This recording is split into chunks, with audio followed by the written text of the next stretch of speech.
Alright, so the Netflix MMA card is complete. The one with Ronda Rousey, Gina Carano in the main event.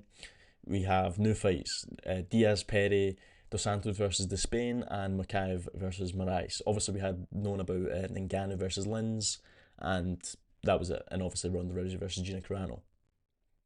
And I want to talk today about the fight card itself. The new fights that were added. Obviously, these two here, and then Diaz Perry. But I kind of want to also talk about why no company, why no organization will ever uh, top the UFC, because it's a bit of a kind of a side discussion, because I'm going to get into, but it's basically because the UFC fighters, or rather the fighters that they have to use on these, Netflix cards, or even on like PFL, Bellator, all this stuff, they always have to pull from UFC or ex-UFC fighters. There's never anything organic.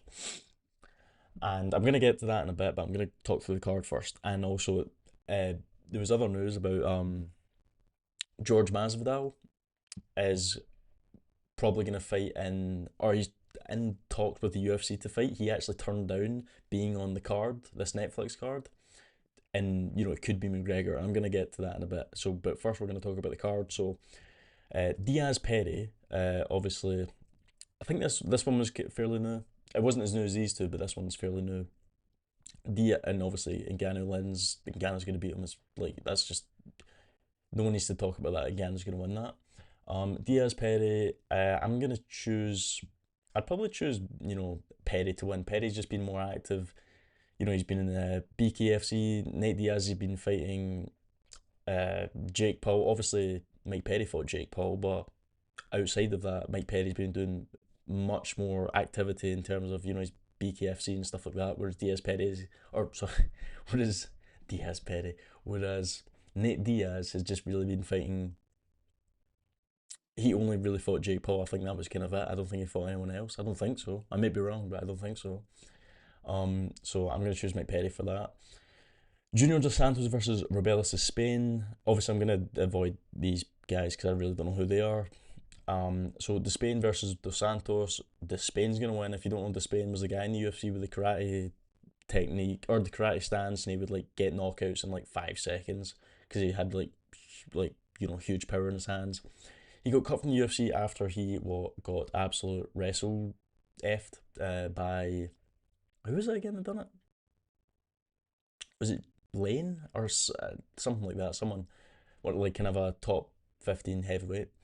Uh, he's gonna beat Dos Santos because Dos Santos is like 42 or something like that. He's so old now. Despain's like kind of old as well. He's kind of, I think he's in his like mid to late 30s, maybe mid 30s, and but rather, Dos Santos has been knocked out a bunch. Despain's never been knocked out, at least not in MMA, I don't think. And he has huge power. Dos Santos, who has like no chin now, he's gonna absolutely starch him in like 5 seconds probably. Like I put money on that he was to do that because that's just probably what's gonna happen. Because Dos Santos is slow. Despain's kind of slow, but he's a lot quicker than Dos Santos, so I'm gonna pick Despain for that. Makaev versus Adriano Moraes, and this is actually an exciting fight. This is actually, I don't actually know why this fight isn't higher up. I don't know why it's not the feature fight or the fight before this kind of trio of fights at the top, because you have Muhammad Makaev, ex UFC fighter, was literally in line for like a title shot at flyweight before altercation with Manel Cap happened, and I guess sour relationships with the UFC kind of happened, and then he got cut by Dana White, and obviously the whole Cap fight just kind of ruined it for him against, or yeah, so yeah, and he's against Moraes, and if you don't know Adriano Moraes was the one bantamweight champion. He beat Demetrius Johnson, who had the belt, rematched, got beat by Demetrius Johnson, then got beat by a third time in a trilogy, or got beat a second time in a trilogy. So he's really good because he did beat Demetrius Johnson. I think it was 4 years ago. I think it was 2022, something like that, 2022, 2023, that he beat Demetrius Johnson. So this is actually quite a high level fight. You have Muhammad Makaev, who's 15-0, undefeated, against a guy who has beat Demetrius Johnson. So this will be an exciting one. It will be quite, it'll be good to watch. It's actually like a good fight for this kind of Netflix card. because obviously Netflix, I think Netflix is not going to be that serious, but this is actually a serious fight. So that would be a good one. You also have Aline Pereira, who, if you don't know, if you look at her, she is Alex Pereira's sister, and she was in like karate combat. She's like a Muay Thai fighter, and I guess she's doing MMA now. So against this woman, I don't know who that is. So she'll win probably, I think, but maybe actually no, I've just clocked her record. Her record's not the best, but maybe that was before because don't think she's done MMA too much now, but maybe she's getting back into it. So she's on it. We'll see how she does, and yeah. But what I was want to talk about was these kind of card. This is a good card in terms of name value. Obviously, you have Nate Diaz who fought McGregor, Mike Perry who's like just infamous for all the stuff he gets up to, Rousey, Carano, to the most known woman in MMA history, and Ngannou, and then Lins. No one really knows Lins. And then you have like Dos Santos, Despain, Muhammad Mokaev, like big name value. However, the only time there's big name value ever for these kind of non UFC cards is because they have pulled from UFC fighters and or ex UFC fighters. It's not like they signed someone, say for instance, they sign a big name from Bellator or rather PFL or One. They're not signing directly for, or even from the UFC for that matter. They're not signing fighters, or they're not even like. Obviously, Netflix. This is their debut MMA card, so I'm not gonna say they're. Oh, it can be extracted and applied to other promotions, not just Netflix, but like other promotions.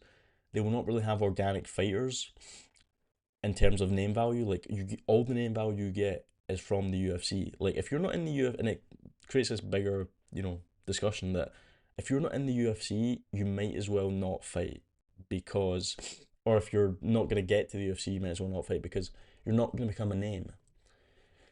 You're never like the UFC has this like promo just monopoly, and that's the best thing going for the UFC is that they have the best production, the best promotion, and that helps boost the fighters. One of the biggest things about being in the UFC isn't pay or who you're fighting necessarily.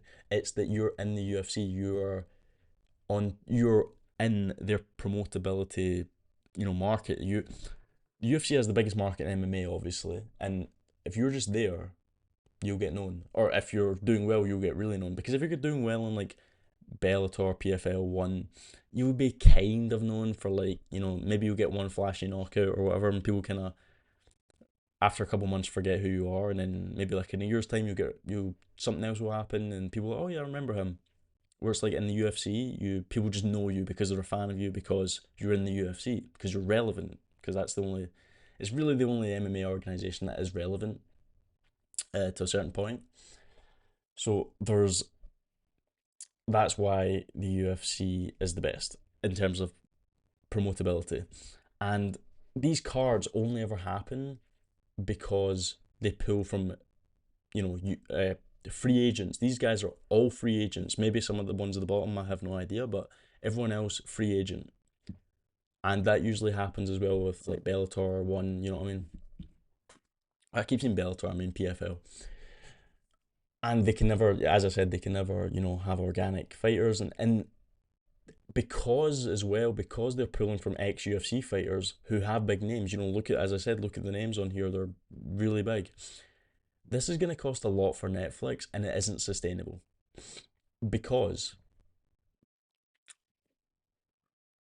obviously it's on Netflix and Netflix is a massive subscription service. They have a lot of money. However, the amount of money that they're going to put into this, paying the fighters, it's in Los Angeles. That's like a lot of tax money. It is. Well, that's kind of the main thing. Like hiring all the staff and the actual, streaming it to Netflix. That's going to cost a lot of money for them to do as well. In the production as well, I'm sure they have a whole thing in mind about it's their debut MMA card. The production's got to be on point. They're gonna probably try and rival the UFC, so they're gonna try and do as best they can. Netflix, $1 billion company, billions and billions of dollars. They're gonna try and rival. They're trying to approach into a new market. They've done it with boxing. They're now doing it with MMA to rival the UFC. And my point is that this isn't sustainable. And the fact is because no one gives a shit about Netflix MMA. No one cares, and that ties back into that none of their fighters are organic. And no one's gonna care because everyone, when you look at this card, literally when you look at this card, you just think ex UFC fighters. You don't think Netflix fighters. You don't think anything else. You think ex UFC fighters. Literally, 1, 2, 3, 4, 5, 6, 7, 8, 9. Marais was in the UFC, and then everyone else is random. They have 9 UFC fighters or ex UFC fighters, and they're all at the top of the card. They are the name value. You don't know anyone else like me. I don't know anyone else under the card other than Alex Pereira's sister, because it's Alex Pereira who is in the UFC. That's the only reason why you know who Alex Pereira's sister is, because of Alex Pereira. So it kind of just further reinforces my point. So yeah, I'm just rambling off about, this isn't sustainable. This Netflix will probably only do a couple cards and that'll be it, because they realize, oh shit, no one's buying this because no one's gonna buy it. Or rather, they're not gonna gain subscriptions. Their thing is they're gonna put this card together to gain subscriptions or to get people to keep subscribing or whatever. Because Netflix, as you've probably seen before, you've maybe seen in the news over the last couple of years, Netflix is going like that down the tank. Or it's tanking down, rather, I should say. So they're probably thinking, we've got to we're launching MMA. MMA is one of the biggest sports in the world right now, or it's getting there. It's one of the fastest growing sports in the world. They're going to try and jump on. This will get people back to subscribing to Netflix. And it's just not going to work. And it's not going to work, as I said, because it's all UFC fighters. And literally no one's going to care after this. You have, and it's not, I can go into the actual fighters themselves. You have Ronda Rousey, who's 40, Gino Carano, who's like 40, Diaz Perez approaching 40s, Ngannou just absolutely tanked his career after the UFC by the whole contract negotiation stuff with the PFL, and just absolutely ruined his career. No one cares about Ngannou anymore. Obviously, I had the Joshua fight, had the Fury fight, but who cares about that now? He's fighting Lins. I've seen this guy like a handful of times in the UFC. No name value. He's just fighting a rando. He's basically fighting a rando. This guy could be from like, he could be like your whatever trash remover or trash delivery driver or whatever. Your Uber Eats delivery driver. He could be your Uber Eats delivery driver, and you still wouldn't know who he was. Or you couldn't care any less because he was never a big name in the UFC. He might have been ranked. I actually can't even remember if he was ranked. So yeah, there's that. But that's what I'm gonna say about the card. So yeah, I'm not a big fan of it. The card looks cool. Yeah, it looks cool because of UFC, but it's not gonna last. This will be like, there'll be a couple Netflix cards. That'll be it, because they'll realize, oh wait, we're paying too much money than we're putting in, or we're putting in too much money than we're getting back out, because no one's subscribing because of this. Maybe they'll get like, I don't know, couple tens of thousands of new subscribers because of this. Who knows? Or no, I think it was going to be something like that. So it's not going to be sustainable. That's my point. Next was today. George Masvidal said that he has revealed that he turned down an offer from the MVP. George Masvidal was supposed to be on the Netflix card, another ex UFC fighter, and he wasn't. So he turned down that because he's working with the UFC, because he might return to the UFC in the summer. It will be at welterweight, and he says there are 3 potential opponents. I'll play the clip. So I got offered the fight on this card. I had a very good, nice offer from Netflix, but UFC had other plans for me. They said, no, we're gonna use you, and we're gonna break the news here first on this podcast, who they want me to fight and when they want me to fight and where they want me to fight. And I was talking to Nikisa. I get along very well with Nikisa, and but love for him for even thinking of me and calling me up and stuff. But it just it didn't work out. So I had the first offer before they gave it to Nate. It was me, and I desperately wanted to take the fight. But UFC has a good plan for me. They told me the plan. I like it, and we're gonna see it through now. So you're coming back? Coming back now, Holy shit, let's go. I'll show you guys the message from home. So yeah, as I said, he was supposed to be fighting Mike Perry, but obviously he said he turned it down because he's working in the UFC, and that's why Diaz is fighting Perry now. So Masvidal is working with the UFC to get a return. I can't think of any other fighter that he's going to return against other than McGregor. And that so happens to be the case, apparently, because Conor McGregor, this is from Ariel Helwani, this came out a couple days ago. I think it was on the 20, or what is it now? The 24th or something. It came out yesterday or 2 days ago, whatever. Uh, Saying Conor McGregor's recent meeting with the UFC went well, or quotes, went well, regarding potential return at International Fight Week. And this is a quote from Ariel Helwani saying, something disastrous would have to happen if he's not fighting on July 11th. They need this now more than ever. And yeah, so Conor McGregor is pretty much all but confirmed to be fighting on International Fight Week on July 11th.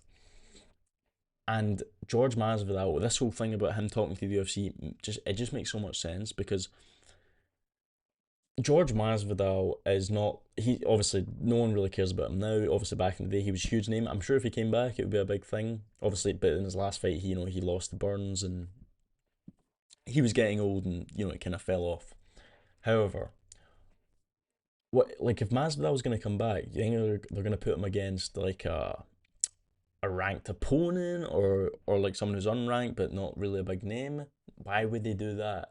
The only reason why Masvidal would come back is to feed them to McGregor. It only makes sense. You have Masvidal, massive name back in the day. McGregor, who's approaching his 40s. Masvidal was pretty much. I think Masvidal was older than him. I think Masvidal might be 40 or nearly there. And it's a big name. Conor McGregor needs or he's gonna return. You can't just give him some like people were saying he's gonna fight Holloway. He'd get absolutely smoked because if he fought Holloway. And the UFC are trying to get longevity out of McGregor, just this last, just wring out the last bit of him. They're not going to give him Holloway because if he loses to Holloway, he's probably never going to fight again. Like, that's conclusive. He's probably going to retire after that fight if he was to lose. And the UFC don't want that. They want maybe 2, 3 more fights out of McGregor. So they're going to give him Masvidal. Because Masvidal, he's older. He fought more recently. However, he kind of looked a bit fat in those fights. It looked like he kind of didn't really train. Because I think his last fight at Burns was 2024, 2023. I can't exactly remember. I think it was 2023, honestly. So they're gonna give Masvidal McGregor as a layup for McGregor because Masvidal's old. He hasn't fought in ages. McGregor still keeping fit, still keeping active. Like, remember you seen Masvidal a couple years ago with like the belly and stuff like that? He's even a bit chubby now. You know what I mean? So it's a perfect layup for McGregor. So then he can get another fight, maybe against Holloway after, but I don't think this first fight is going to be against someone like Holloway or someone like Prates. Someone said, remember they were saying Prates is going to be the fight? Like, Prates would kill McGregor. So yeah, he'd kill McGregor. So yeah, they're going to give him Masvidal, or they're probably going to give him Masvidal, who knows? I couldn't really think of anyone else. Masvidal was literally the perfect matchup for him at this point, so that is hopefully going to be the case. So we're going to get McGregor in the summer. It's all good. Hopefully it's Masvidal, McGregor wins, and the UFC is exciting again because as Ariel Helwani said here, they need this now more than ever. The UFC do need this now more than ever. Even with the new Paramount subscription deal, the UFC hasn't really changed. The interest in the UFC is kind of stagnated recently. It's like over the past 2 years, it's kind of stagnated. The fight cards are still bad. I made a video about that a couple of weeks ago. The fight card's still bad. My hair's getting in the way. The fight card's still bad. The promotability hasn't really changed. They do that thing where they face off the fighters, but who cares? And Dana White is 1 foot out the door, and everyone's noticed that, and it's really just put the morale down. Like if Dana White doesn't care, why would anyone else care? So they're gonna need McGregor. McGregor brings electricity. He brings, this fire to the UFC that we haven't felt in 5 years. We haven't seen in 5 years. So having McGregor back and possibly getting multiple fights out of him will be good for the UFC and good for the fans. So yeah. Anyway, that's all I want to talk about. If you liked the video, please like and subscribe. It really helps out. If you disagreed or have an opinion on my opinions, please comment below. Let me know what you think, and I'll see you later. Bye.